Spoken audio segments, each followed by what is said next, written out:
Today, we're going to look at a totally different way to think about AI safety. One that says, enough with the philosophical debates, let's find a real engineering solution. It's called the engineering hack, and honestly, it might be our best shot at making sense of the wild future of AI. So, to really get why this matters so much, we have to jump forward in time just a little bit, to a world where the stakes for AI are, well, higher than they've ever been. Okay, so picture this. It's 2026. Powerful AI is everywhere, and it's being rolled out way faster than anyone can keep up with. And this creates like a perfect storm of pressure coming from all sides. First, you've got military pressure. The Pentagon starts using chatbots in warfare, and they say flat out that their military AI will not be ideologically constrained. I mean, what does that even mean?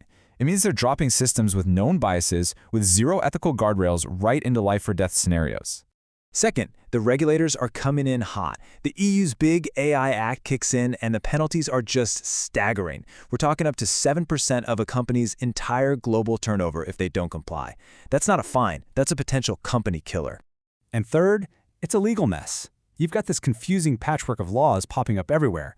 California has one, SP53, that demands total transparency for so-called frontier models. You know, the biggest, most powerful AIs. Every single law wants something different, and for companies, it's a total compliance nightmare.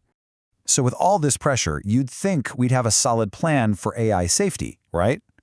Well, the problem is, for years, we've been stuck asking a question that might be fundamentally wrong.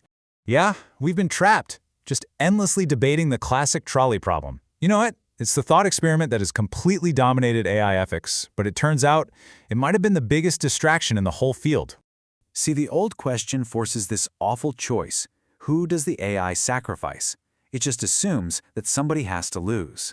But the engineering mindset, it flips the whole script. It asks a much, much better question. How do we change the rules of the game so that everyone lives?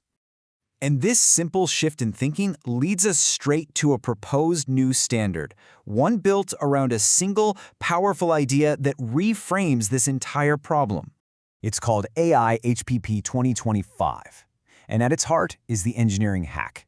Now, this isn't some philosophical theory. It's a command, an operational mandate.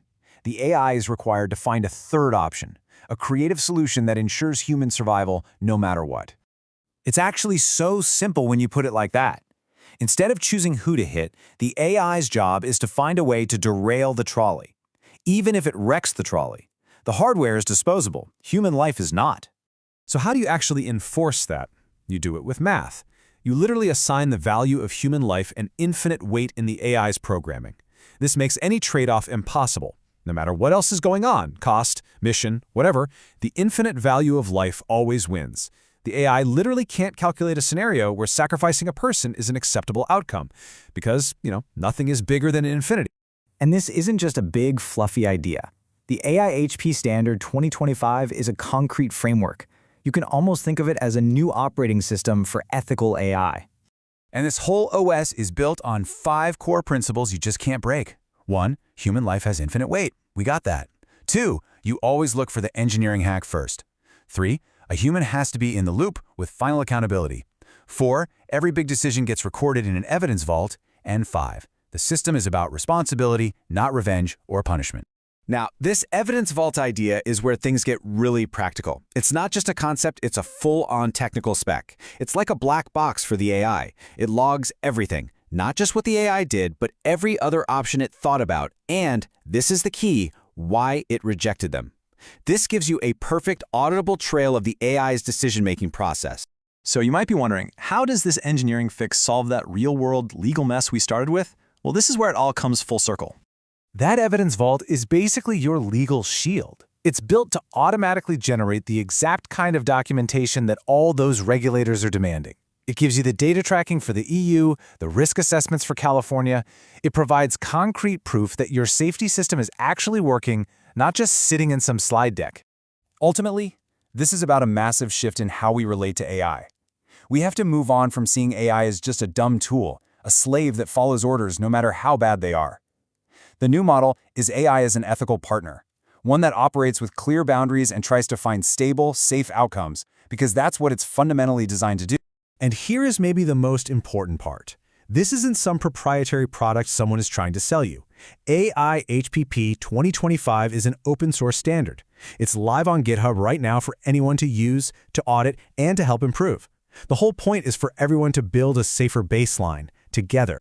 So it really leaves us with a big question to think about. Have we been stuck in the wrong debate this whole time?